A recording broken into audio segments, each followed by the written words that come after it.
हाँ तो बच्चों, हम एनसीईआरटी बुक की एपी चैप्टर का एक्सरसाइज 5.1 का क्वेश्चन नंबर 3 इसके साथ आपके लिए प्रस्तुत है। बेटा इसमें लिखा है निम्नलिखित में से प्रत्येक एपी के लिए प्रथम पद तथा सार्वंतर लिखिए। प्रथम पद और सार्वंतर सीधा सीधा सवाल है बेटा। इसमें जैसे फर्स्ट क्वेश्चन दिया है 3, 1, -1, -3, इस तरीके से आपको एपी के 4 पद दे रखे हैं। तो बेटा इन्होंने एक तो पूछा है प्रथम पद, पहले सवाल में मैं लिख के दिखा रहा हूँ। प्रथम पद को बेटा हम ए बोलते हैं और ए आपको क्या दे रखा है, 3 दे रखा है। ठीक है, ये प्रथम पद हो गया। अब आपसे पूछा सार्वंतर, तो सार्वंतर बेटा सार्वंतर जो डी है उसे निकालने के लिए पहले हम क्या करते हैं, इसमें से इसे घटाते हैं। ऐसा कह सकते हो, दोनों का आंसर सेम आना चाहिए। यानी मैं कह सकता हूँ सार्वंतर डी इज इक्वल टू होता है A2 माइनस A1, यानी 1 - 3 कर दूं, या -1 और -1। तो दोनों का आंसर आप देख पा रहे हो कितना आ रहा है, 1 में से 3 जाएगा, माइनस का 2 बचेगा, और ये भी कितना आ जाएगा, -2। तो यानी सार्वंतर डी जो है वो कितना है, -2 है। तो बस ये इतना ही उत्तर होता है। इसमें ए आपका आ गया 3 प्रथम पद, और सार्वंतर डी आ गया आपका -2। ठीक है ना। इसी तरीके से सेकंड क्वेश्चन में आपको प्रथम पद यानी ए कितना दे रखा है बेटा, -5, और सार्वंतर डी निकालने के लिए मुझे क्या करना है, इस वाले पद में से इस वाले पद को हटाऊँ, यानी -1 माइनस माइनस का 5।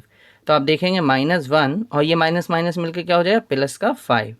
अब +5 में से -1 कम कर देंगे तो कितना बचेगा, +4 बचेगा। ये आपका डी निकल गया है, यानी सार्वंतर। जो दो चीज़ें आपसे पूछी, एक आपसे प्रथम पद पूछा ए, वो आपका निकल के आया -5, और एक पूछा डी, वो आपका निकल के आया 4। ठीक है ना।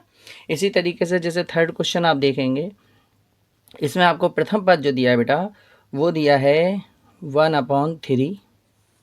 ये तो एक आंसर हो गया प्रथम पद का। और फिर आपको सार्वंतर निकालना है डी, तो इसमें से इसे घटाएंगे, यानी 5/3 में से माइनस करेंगे 1/3 को, यानी A2 में से A1 माइनस कर दिया, और अगर इसमें से इसे भी माइनस करेंगे 9/3 में से 5/3 को माइनस करेंगे। तो बेटा अगर मैं इसे माइनस करूँ, ये 3 एलसीएम ले दूंगा, तो कितना बचेगा, 5 - 1, और 5 में से 1 जाएगा तो कितना बचेगा बच्चे, 5 में से 1 गया, 4/3।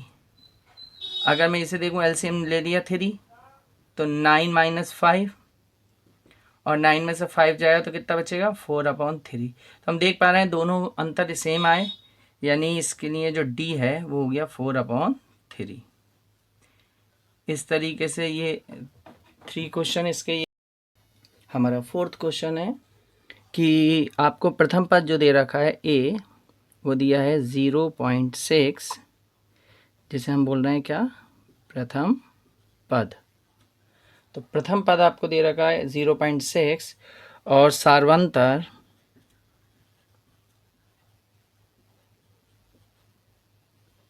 यानी डी वो आपको कितना दे रखा है बेटा, तो 1.7 माइनस 0.6 करेंगे, या ये इक्वल होना चाहिए 2.8 माइनस 1.7 के। यानी इसमें से इसे माइनस करें, दूसरे पद में से पहले को, या तीसरे में से दूसरे को, या चौथे में से तीसरे को, सबका अंतर समान आना चाहिए, तो ये पी है। तो अगर आप घटाएंगे इसे, तो 7 में 6 जाएगा 1.1, ये आया। और अगर 8 में 7 गया 1, और 2 में से 1 गया 1, तो आप देख पा रहे हैं d इज इक्वल टू 1.1, ये आपका सार्वंतर आ गया। तो इस तरीके से ये आपका क्वेश्चन नंबर 3 था, जो मैंने कंप्लीट किया। जल्द ही मैं क्वेश्चन नंबर 4 के साथ आपके सामने प्रस्तुत होऊंगा। बेटे आप इन क्वेश्चंस को प्रैक्टिस ज़रूर किया करें, और इनके स्क्रीनशॉट खींच के रख लिया करें।